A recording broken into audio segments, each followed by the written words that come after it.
So here we have the Jordan 1 Lost and Founds, and I managed to be surprised that I hit on retail for this pair, and I'm glad I did, and actually hit on another pair at the same time. And if I'm honest, I entered so many raffles at that point in 2022 that I would have been surprised if I didn't win one pair, but to win two is very cool. And this pair is just a really cool version of the Chicago, and I think in terms of the sort of box, the packaging, it comes in this mismatched box where you got the top of a standard GR Nike, and then you've got the bottom of a Jordan brand, and then it's kind of got this age look to it with the sale logo on the front, and then inside you get the paper that's basically made up of Michael Jordan being in the newspaper, so whether it's like adverts or articles, which is really cool. And then you get the little receipt with it as well, which is sort of saying you paid cash for it, and that was like back in the day. And it's just a really cool touch, like things like this doesn't really happen, and I'm not seeing it since for the last couple of years that they've kind of done that. And I think it would be corny just to kind of copy it, but I think they could probably work a little bit harder in some of the other reimagines that they've been releasing in terms of sort of storytelling, because I think they're kind of missing that bit.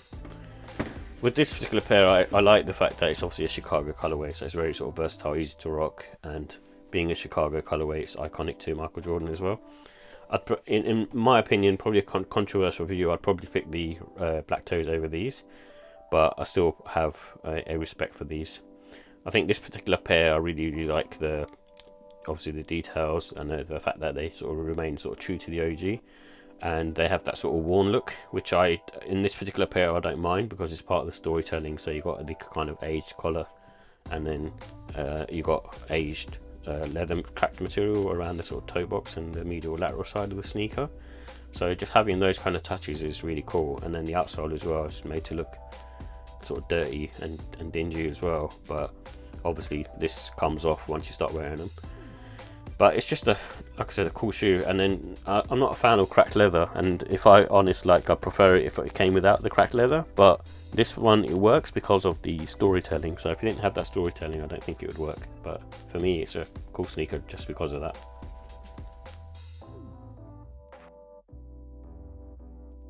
So here are the details with the Jordan 1 High OG Lost and Found Chicago.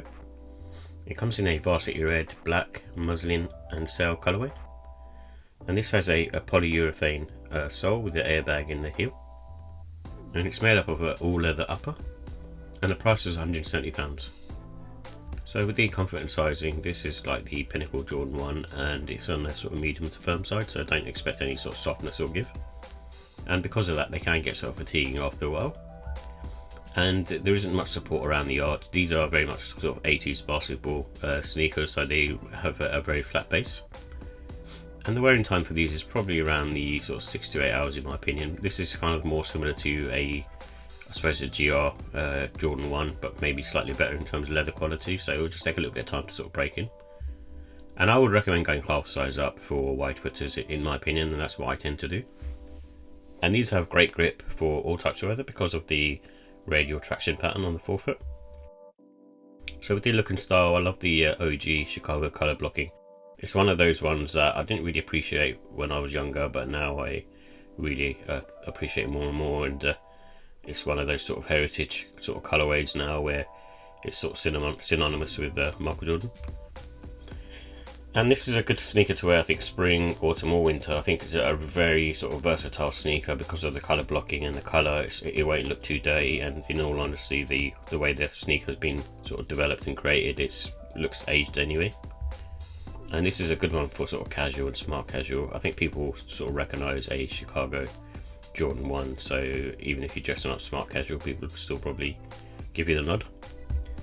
And these are good with red laces. I think black laces work. Sail definitely would work in this because of the muslin and the sail on there, and obviously white. So with the final thoughts, I like the classic Chicago colour blocking. It's like I said, an iconic and a classic. It's got the kind of speckled ankle collar. I really like that as an age detail. It's really cool and different, and also makes it look like it's been worn. And just the storytelling for the overall package, I think this one they hit that park, you know. So it's a really good storytelling because of the sort of special packaging, and you get the little invoice and things like that. Just makes it all worthwhile. So with the cons, I think the cost. So the cost on this is probably on the high side, but for this one I can sort of slightly forgive it because of the fact that it's, at the end of the day, it's a sort of almost sort of special edition version of the Chicago. And the comfort, so it's much like any other Jordan 1, so there's not any improvements there. And I'm not a fan of the cracked leather, in my opinion. For me, cracked leather isn't a thing that I sort of appreciate too much, and I can see why they put it on this sneaker, but I'm not a fan of it anyway. But I think with this one they should have used it sort of sparingly, and the more I look at the sneaker, the more I sort of notice the cracked leather on there. So with the ratings, I give the look and style on this one a 5 out of 5 still. I think it's an amazing silhouette, and the way they've kind of done the aging details, it's still very, very cool.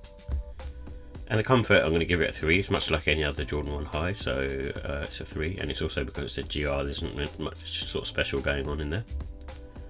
And with the quality, I'm going to give it a 5 because of the touches that they've done, and sort of aged out midsole and the cracked leather, even though I'm not a big fan of it, and also the sort of aged ankle collar. Just those sort of touches, and the packaging itself is just really cool.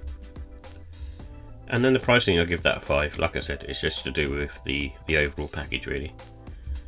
And overall, I give the score a 5 out of 5. It's another one of those sort of classic Jordan silhouettes, and you can't go wrong with this colourway, and it's just one of those sort of timeless classics.